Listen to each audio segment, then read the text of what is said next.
Oi, galera, tudo bom? Hoje nós vamos conversar um pouquinho sobre aquecimento global. E para a gente entender um pouco sobre o aquecimento global, nós precisamos entender sobre eletromagnetismo.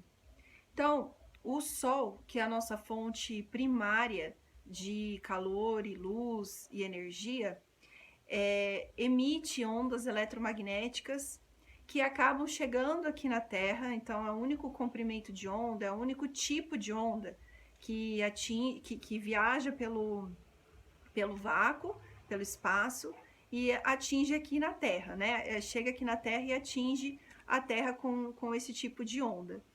E aí, quando ela chega aqui, ela se torna basicamente aí três tipos de onda.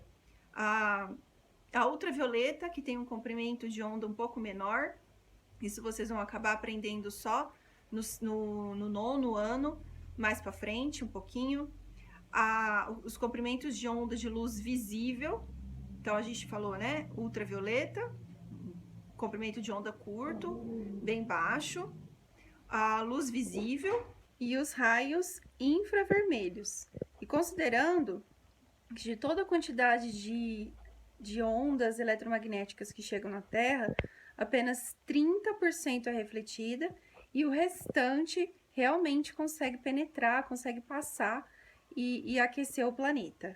Além disso, os raios ultravioletas são barrados pela camada de ozônio. Esses raios ultravioletas são nocivos aos seres vivos porque eles causam uma alteração na informação do código genético, então eles causam uma mudança nas bases nitrogenadas, quando a gente tem lá no DNA a posição, né, a sequência das bases nitrogenadas estabelecidas no gene para formar uma proteína, na verdade, os raios ultravioletas conseguem atingir de forma microscópica, né, de forma molecular, as células e o núcleo das células, portanto, né, onde está o código genético, onde está o DNA, alterando a sua informação. A alteração dessa informação causa uma alteração na função das proteínas e também na produção delas. Por isso que os raios ultravioletas são considerados cancerígenos. Eles podem, inclusive, desencadear a formação de carcinomas e, posteriormente, aí, a formação do câncer. Isso é muito grave para o ser vivo. Então, esse tipo de raio faz muito mal para os seres vivos. E nós temos uma camada protetora, que é a camada de ozônio, que impede a entrada desses raios. Por isso é importante nós entendermos quais são os efeitos do buraco da camada de ozônio na Terra, né? Não só no ser humano, mas em todo o planeta, tá? Mas, supondo que tudo esteja ok, que não há buraco na camada de ozônio, então o ozônio serve como uma proteção contra esses raios ultravioletas. Então, acabam entrando aqui na Terra os raios visíveis, a luz visível. Ou seja, a luz que, ao incidir nos nossos olhos, nós conseguimos ver as coisas graças a esse tipo de luz que chega nos nossos olhos e nós formamos a imagem pelo nosso cérebro. Então, esse tipo de luz ultrapassa, ela consegue chegar, ela passa por essa camada protetora. E nós temos uma segunda camada, que é a camada do efeito estufa. Essa camada do efeito estufa, ela acaba protegendo o planeta, mas é uma proteção interna, porque ela impede que o calor absorvido, lembra? 30% ficou para fora, mas os outros 70% foi absorvido. Então, a camada do efeito estufa impede que esse calor vá para o espaço, então ele fica retido no planeta. E isso é maravilhoso. Por isso que nós temos seres vivos vivendo na água, nós temos água no estado líquido, nós temos um citoplasma celular constituído por água líquida. Por quê? Todo o calor é transformado, acaba sendo, claro, perdido um pouco, mas ele fica retido no próprio planeta, aquecendo o planeta. Se essa camada do efeito estufa não existisse, nós iríamos congelar ao pôr do sol e nós iríamos ferver, entrar no estado aí, esse é um deserto, né? Entrar no estado de ebulição durante o sol, durante o tempo que a face da Terra estivesse exposta para o sol.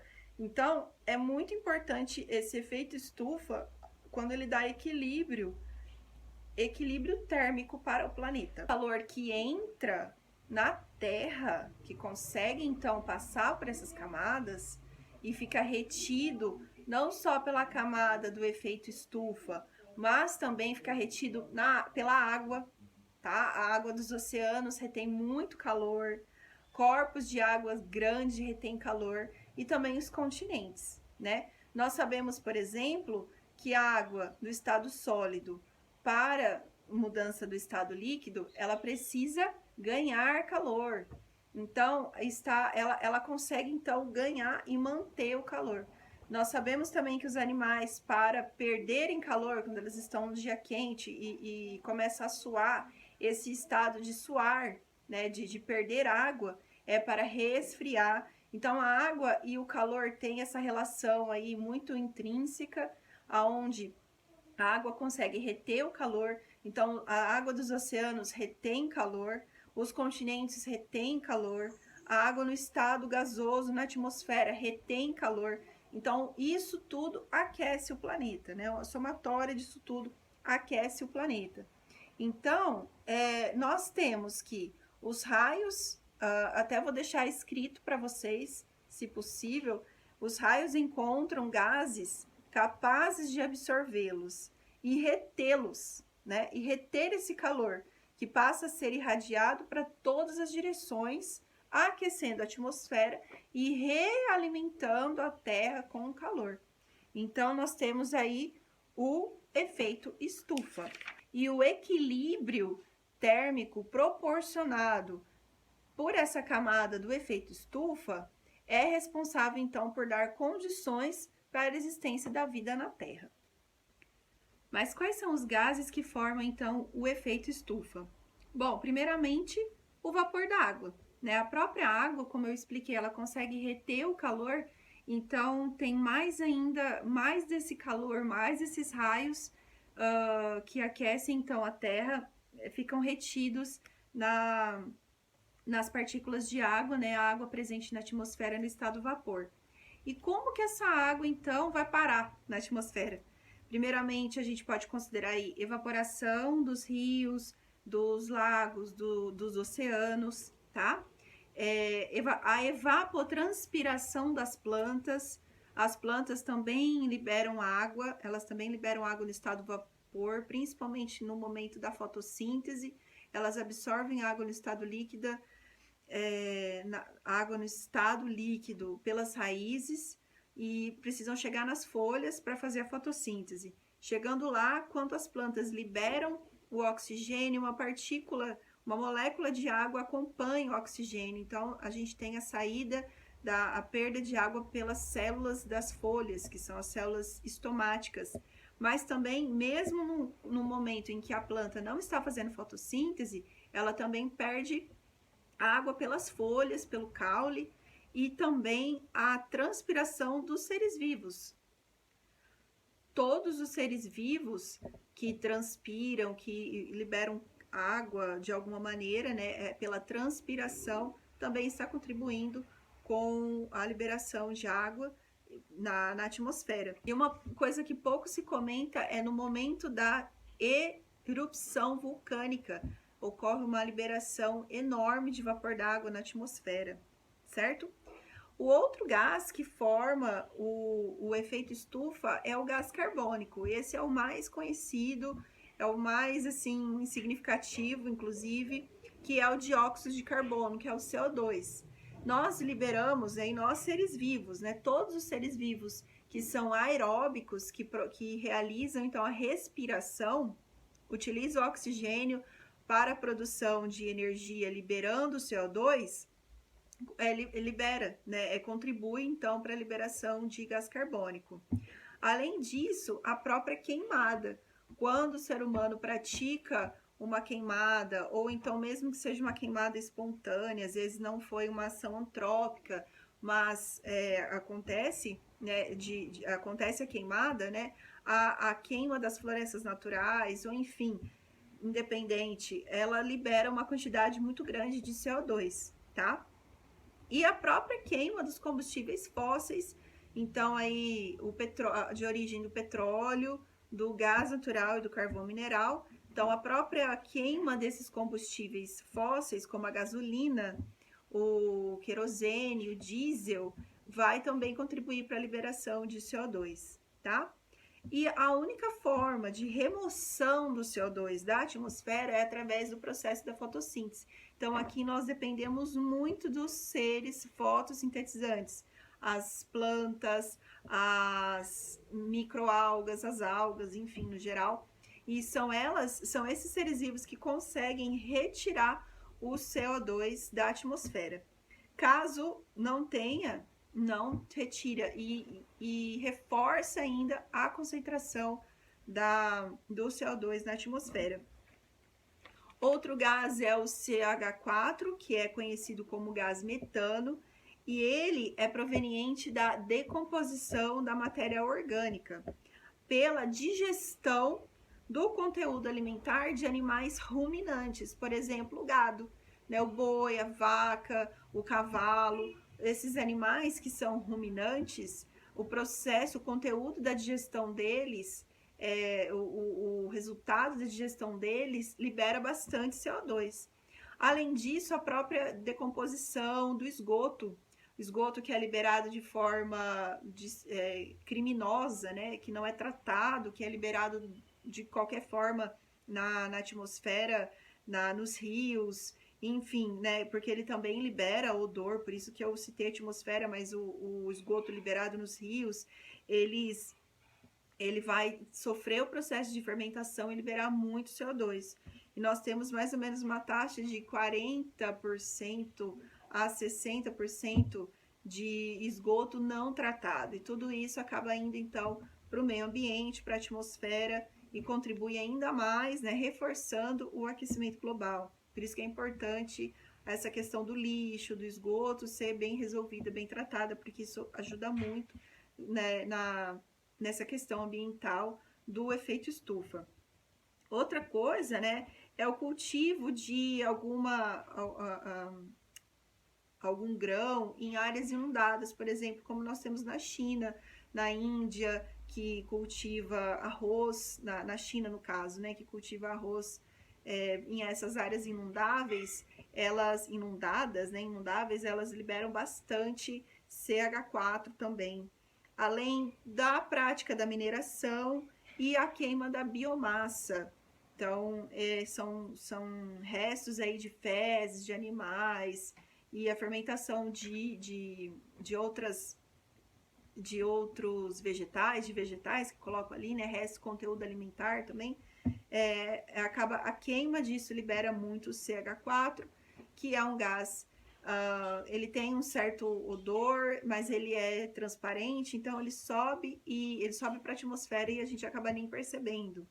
Além disso, nós temos, para encerrar, nós temos mais um, que é o óxido nitroso, que é o N2O. Ele é liberado no processo de nitrificação. Então, se nós lembrarmos do ciclo do nitrogênio, o nitrogênio está em grande quantidade na atmosfera, certo? E o que vai acontecer? Ele precisa ser incorporado pelas bactérias e se tornar amônia. A amônia vai se tornar nitrito, nitrato e absorvido pelas plantas. Nesse processo, então, de nitrificação, ocorre a liberação e também, né, de nitrificação e desnitrificação, ocorre o processo de produção de óxido nitroso. Tratamento de dejetos de animais, também a gente vai ter a liberação desse gás. Na própria queima de combustíveis fósseis, alguns combustíveis fósseis têm o nitrogênio na sua constituição, então acaba liberando também, tá? E aí processos industriais, no geral, também libera bastante, principalmente fertilizantes. Aqui precisa fazer uma pausa para a gente entender que o uso dos fertilizantes no solo para enriquecer o solo de uma forma aí que não é natural, então artificial, né? Você está colocando fertilizante no solo, também vai liberar N2O, e aí vai chover, vai fermentar a ação de bactérias e tudo mais, vai liberar na atmosfera e intensificar ainda mais a ação do efeito estufa. Tá? Então, a utilização de fertilizantes é algo assim muito prejudicial para o meio ambiente em uma terra, numa plantação, tá? E aí nós temos, assim, como nós vimos, o efeito estufa é um efeito natural, só que a intensificação desse efeito estufa que acaba sendo prejudicial para nós, para o planeta.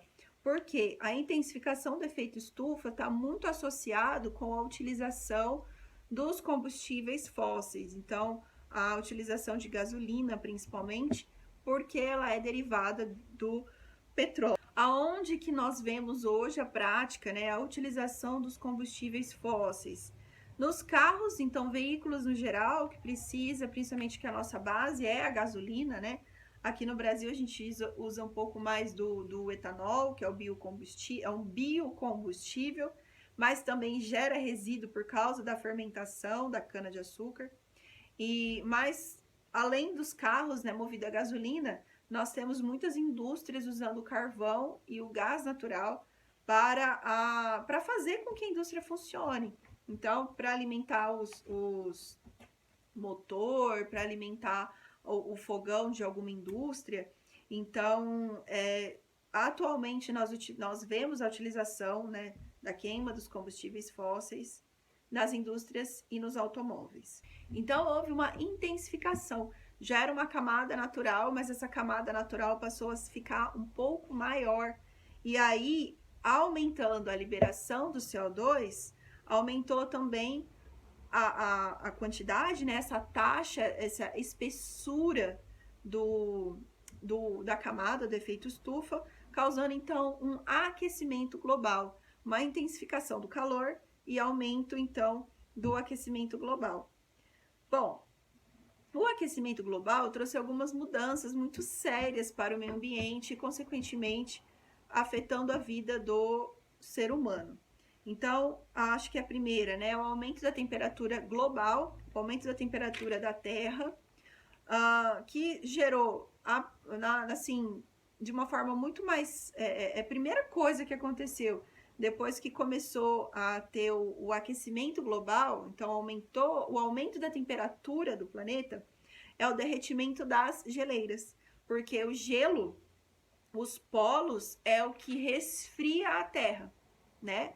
Então, nós temos o Equador, que aquece, recebe, né, o calor, a radiação, como eu expliquei no começo da aula, mas os polos resfriam o planeta, porque, lembrando que precisa ter um equilíbrio térmico, né? E uma das coisas que causava esse equilíbrio térmico era o próprio efeito estufa. Agora, não tem mais esse equilíbrio térmico, então, consequentemente, os polos começam a derreter, intensifica ainda mais o calor. E aí, nós temos o desaparecimento, ou na verdade, a tendência é o desaparecimento do ecossistema polar, por exemplo, né? E, consequentemente, extinção da espécie, perda do patrimônio genético, aumento do nível dos oceanos, e isso acaba prejudicando o próprio ser humano, porque vai existir, já está existindo, na verdade, um prejuízo da vida costeira, tanto na pesca, isso que na verdade a pesca serve como subsistência ainda para muitas comunidades. Então, pessoas que antes pescavam e tinham sua renda na pesca, não vai ter mais, então a gente gera um problema econômico muito grande. Prejuízo também para cidades litorâneas, porque as pessoas que moram no litoral não vão ter mais aonde morar, justamente porque o mar estará avançando, né? O mar vai avançar e não tem para onde ir. E aí você gera um problema também, mais um problema econômico, né? Além dos desaparecimentos naturais que vão acontecer, porque o mar vai subir, vai aumentar o nível dos oceanos, então perda de praias, balneabilidade, turismo, muitas cidades e pessoas dependem do turismo para a sua economia funcionar, então isso já prejudica também essa parte econômica novamente. Vão acontecer inundações, erosões, aumento da salinidade dos lagos, dos rios, se tiver ali perto, principalmente um rio, se for um estuário, vai aumentar a salinidade, isso pode causar mais mortes ainda dos seres vivos que não estão adaptados a essa mudança de salinidade, além da acidificação dos oceanos. Nós observamos que os oceanos têm se tornado mais ácidos porque o pH tem diminuído devido à reação do gás carbônico com a água, formando ácido carbônico. Isso tem causado, então, a mortandade de muitas espécies, espécies talvez que nós nem conhecemos ainda, que nós nem catalogamos e estudamos para entender o intrínseco ecossistema do local. Além disso, o que já tem acontecido muito é o próprio branqueamento dos corais e toda a perda da biodiversidade, a morte dos corais, que é a base da vida marinha. Então, os oceanos, com o aquecimento global, têm sofrido muito, não só a atmosfera, mas os oceanos também, né? Então, a água tem sofrido. E além disso, né, o que isso causa para o ser humano? Bom, muitas perdas, perda econômica, perdas ambientais e também a nossa própria saúde, né? Está comprometida com o aquecimento global, principalmente por causa das mudanças climáticas. O que são mudanças climáticas? Pode ser que num local onde era frio constantemente, fique quente. Mas pode ser também que onde era quente constantemente, passe a ficar frio. Então, nós vemos uma mudança nos padrões, uma mudança nos regimes de climatologia que nós estávamos acostumados. Então, se a gente considerar que o clima precisa aí de um estudo de 30 anos, de uma padronização de mais ou menos 30 anos para você determinar o clima daquele local, agora não vai ter mais essa condição, não será mais possível, tá? Porque agora a gente observa então mudanças no clima, mudanças dos padrões climáticos.